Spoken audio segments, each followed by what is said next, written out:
Voy a definir qué es el pensamiento, su etimología y diversos más, por ejemplo, la antipsiquiatría, la voy a definir, la etimología. Voy a hablar de dos ejemplos en el ámbito de la antipsiquiatría en Estados Unidos y en Escocia, para resumirlo, la cultura anglosajona y más conceptos, definirlos y hablarlos o explicarlos etimológicamente.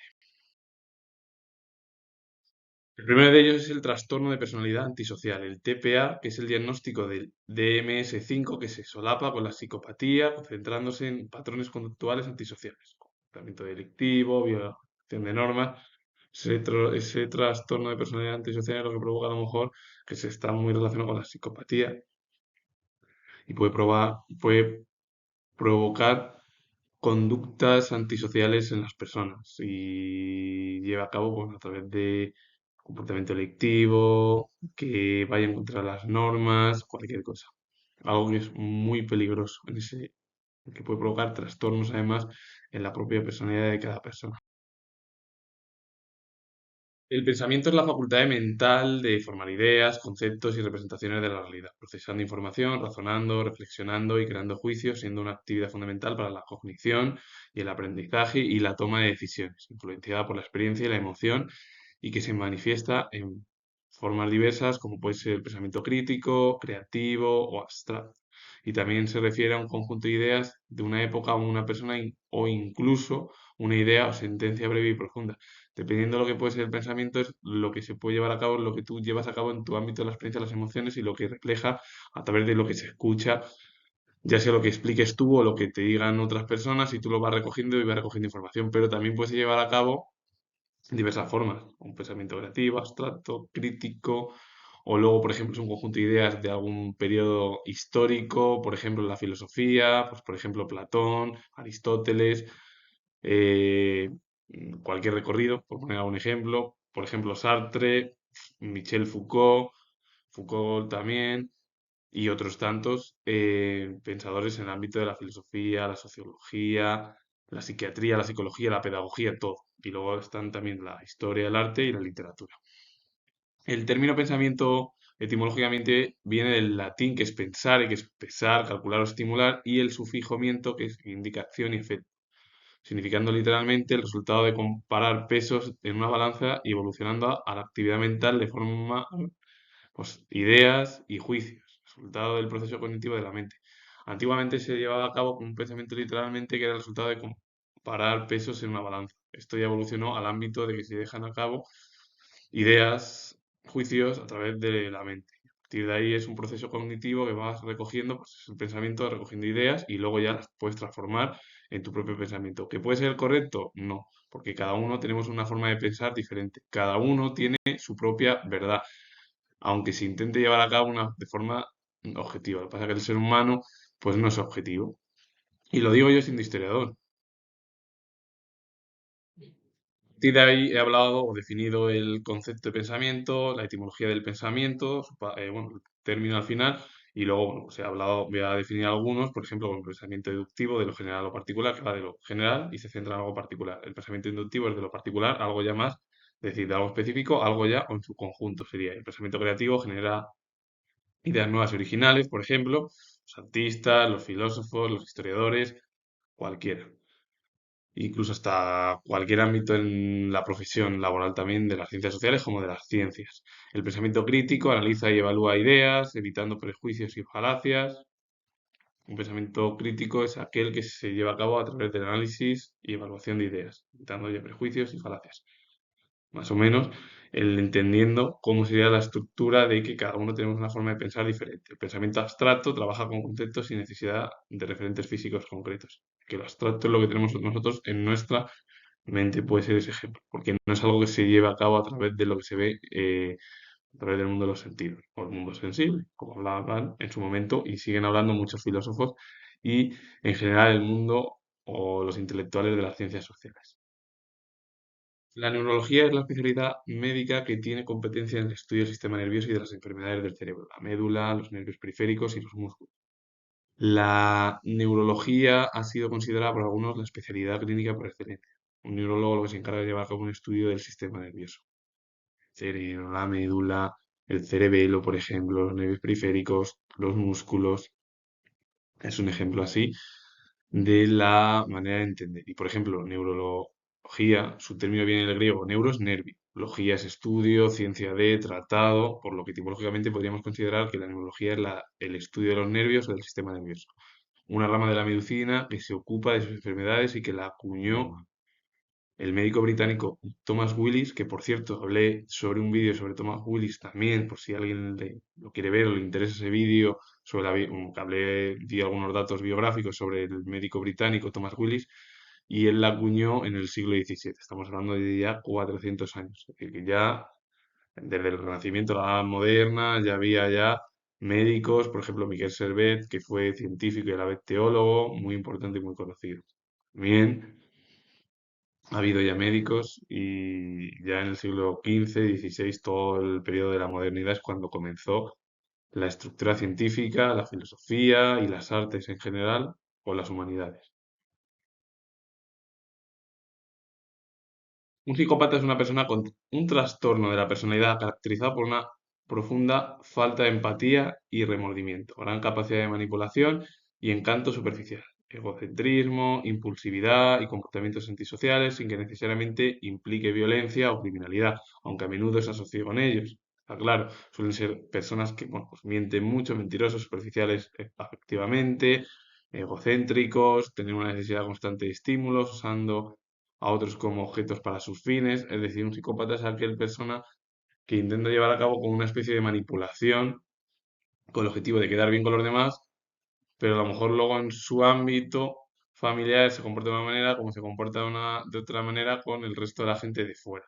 Por poner ese ejemplo que sería más o menos extrapolable a esa explicación. De ahí que un psicópata, eso, o sea, que un psicópata tampoco tiene que llevar a cabo formas delictivas a través de la violencia o criminales ni nada, ¿no?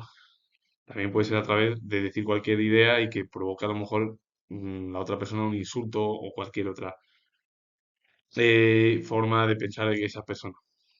El término psicópata viene del griego psique, que es alma o mente, y patos es sufrimiento o enfermedad, significando literalmente el término el que padece del alma o el que tiene una enfermedad mental, refiriéndose originalmente a cualquier padecimiento psíquico, aunque hoy se asocia más específicamente con el trastorno antisocial de la personalidad y la falta de empatía.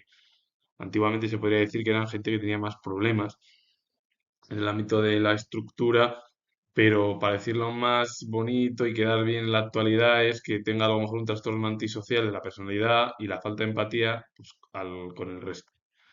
Pero el ser humano es así, el 99% de la población es así, el 1% pues es el que se libra, pero somos así o son así muchas personas, ya está. Vamos nuevamente a ese interés. Lo que pasa es que, claro, ya una psicopatía o un psicópata es aquella persona ya que llega de una manera muy extraña y luego rara también, porque es muy extraño esa manera por su comportamiento y luego además las formas que tiene que puede llevar a cabo a manipulación y eso es muy peligroso.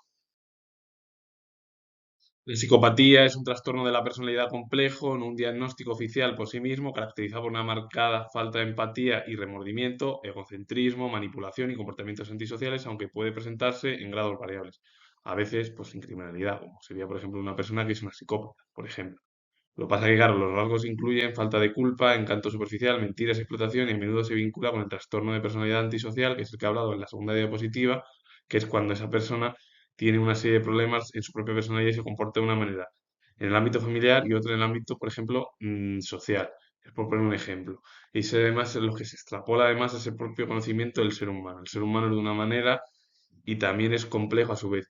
En cambio, la psicopatía, un psicópata es una manera de entender, porque la psicopatía ya es la corriente de cómo la persona tiene falta de empatía, remordimiento, le da igual todo, es un egocentrismo, yo por encima de los demás, y el yo, mime conmigo, yo mime conmigo, yo mime conmigo, lo voy a repetir, viene de esa manera de cómo nos comportamos los seres humanos. Los seres humanos somos individualistas, nos da igual todo lo demás. Si nosotros no estamos contentos y los demás da igual, esa es nuestra manera de entender. Por eso una manera de entender del ser humano para cualquier especialista. Yo soy historiador y a lo mejor ni es, bueno, lo puedo explicar, pero es mejor que alguien, siendo yo historiador, es lo que veo yo, por ejemplo, ese entendimiento. Cuando alguien es un psicólogo, psiquiatra, un especialista en el ámbito de las materias, o un psicoanalista, por ejemplo, es aquel especialista que lleva a cabo una serie de herramientas ficticias para que la persona lleve a cabo una vida pues, lo mejor posible. Pues la psicopatía es una corriente dentro de cualquier psicópata que lleva a cabo, pues eso,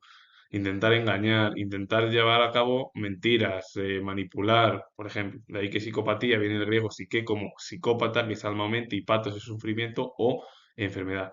El significado de psicopatía literalmente sería enfermedad mental o padecer mental. Originalmente en el siglo XIX se usaba para cualquier trastorno mental, pero hoy se refiere a un trastorno de la personalidad específico caracterizado por una falta de empatía y conducta antisocial, una definición moderna desarrollada pues, por dos de las materias más destacadas dentro del propio pensamiento y de la ayuda de la mente humana, como son la psicología y la psiquiatría en la actualidad, con el objetivo de comprender que la psicopatía al final antiguamente era pues cualquier trastorno mental hasta el siglo, bien entrado al siglo XX, ya a partir del siglo XX esa situación pues comenzó a cambiar. Un psicópata o la psicopatía es una corriente que tiene un egocentrismo por encima de todo, que le da igual todo y que son al final pensamientos que destruyen lo que es al final la propia vida de cada individual, de cada persona. La propia vida me refiero a destruir metafóricamente porque cada persona es un mundo, eso está claro. La psicopatología es la disciplina científica que estudia los trastornos mentales, sus causas, manifestaciones, pues ya sea los pensamientos, las emociones y las conductas anormales y la evolución, buscando comprender y tratar las alteraciones que dificultan la vida cotidiana y generan sufrimiento significativo, abarcando desde problemas comunes como puede ser la ansiedad hasta condiciones graves como la esquizofrenia, con orígenes multifactoriales, entre ellos pueden ser genéticos, ambientales o biológicos, y la psicopatología, al final, es esa disciplina científica que se encarga de llevar a cabo un estudio de los trastornos mentales de cada uno. ¿Cuáles son las causas, las manifestaciones? Pues cómo se comporta el pensamiento, las emociones que tienen las conductas anormales, su evolución. Hay que intentar, un especialista, comprender y tratar las alteraciones que dificultan la vida cotidiana y generan sufrimiento significativo, que pueden ser de lo más sencillos, como puede ser que a lo mejor la persona tenga mucha ansiedad, o ya que sean condiciones mucho más graves, peligrosas, como a lo mejor el término de la esquizofrenia, con orígenes multifactoriales, ya sea genéticos, ambientales, biológicos, todo. La palabra psicopatología viene del griego psique, igual que psicopatía, psicópata, todo.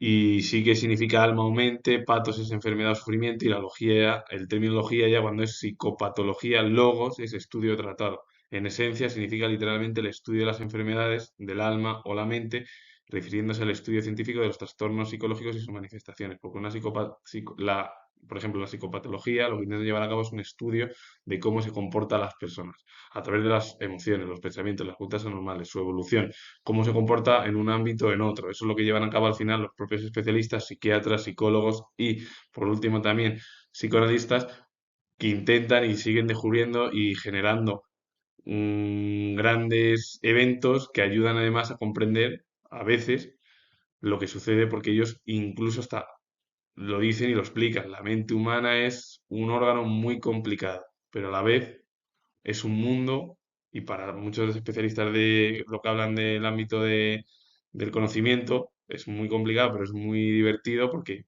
puede haber miles y miles de opiniones y cada cual tiene su propia opinión. El problema es que hoy en día en esta sociedad de los últimos 25 o 30 años nos da igual muchas cosas y nos da por juzgar y juzgar y nos da lo mismo. Pero bueno, oye, que tampoco es que sea la estructura esté tan mal hecha, si el ser humano siempre ha ido rodeado al final a su propio individualismo, punto.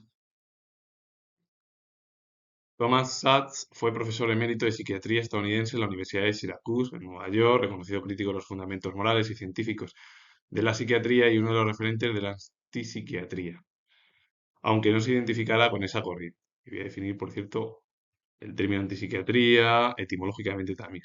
Y quienes fueron o el pionero y quienes recogieron algunas ideas, por ejemplo, Thomas Sachs fue uno de los principales representantes, aunque él no se identificara con esa propia corriente. La obra de Thomas Sachs es El mito de la enfermedad mental de 1961. Un hombre principalmente destacado en los fundamentos morales y científicos de la psiquiatría, referente también de la antipsiquiatría, aunque él mismo decía que no se identificaba con esa corriente de pensamiento. Ronald David Lane fue psiquiatra escocés conocido por su hipótesis que postulaba un vínculo entre los trastornos psicóticos, especialmente la esquizofrenia, y un ambiente familiar durante la infancia que favoreció su desencadenamiento. Una de las obras es El yo dividido de 1960. Otro hombre que también llevó a cabo una hipótesis que postulaba un vínculo entre los trastornos psicóticos, especialmente la esquizofrenia y un ambiente familiar durante la infancia que favoreció su desencadenamiento, que estuvo dentro de la propia corriente antipsiquiatría como Thomas Szasz, que dejaron huella al final los dos en la cultura anglosajona. Aunque Thomas Szasz nació en Hungría, prácticamente residió su vida y realizó su vida laboral en Estados Unidos.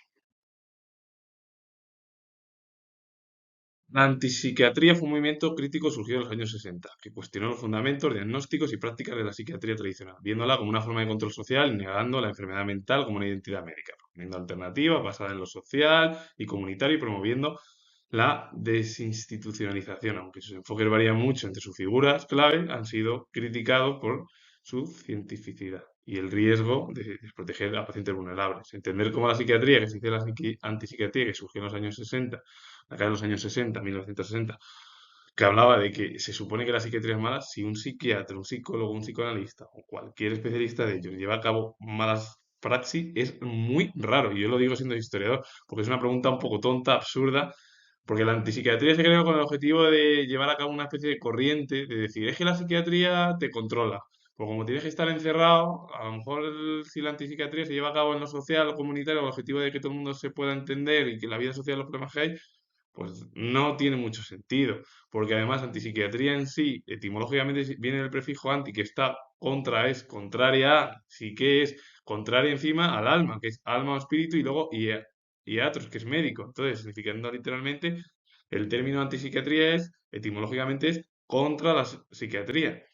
Lo acuñó David Cooper en los años 60, está ahí en la diapositiva, Michel Foucault, los dos es psiquiatras, Thomas Szasz, bueno, Thomas Szasz también, Lane, también el psiquiatra escocés, bueno, todos, incluso para nombrar el movimiento crítico que cuestiona las bases y prácticas de la psiquiatría tradicional, considerándola un mecanismo de control social y no una ciencia puramente médica, según lo que dice la antipsiquiatría, que es la psiquiatría, la antipsiquiatría, la propia psiquiatría es algo que no es ciencia. Pues, si no es la psiquiatría ciencia, que venga a mí alguien y que me diga que no, porque la psiquiatría y la psicología, sobre todo la psiquiatría, son ciencias, a la vez luego ciencias sociales, porque son mecanismos que llevan a cabo los propios especialistas. Con ello finalizo, comento que soy historiador y termino con ello.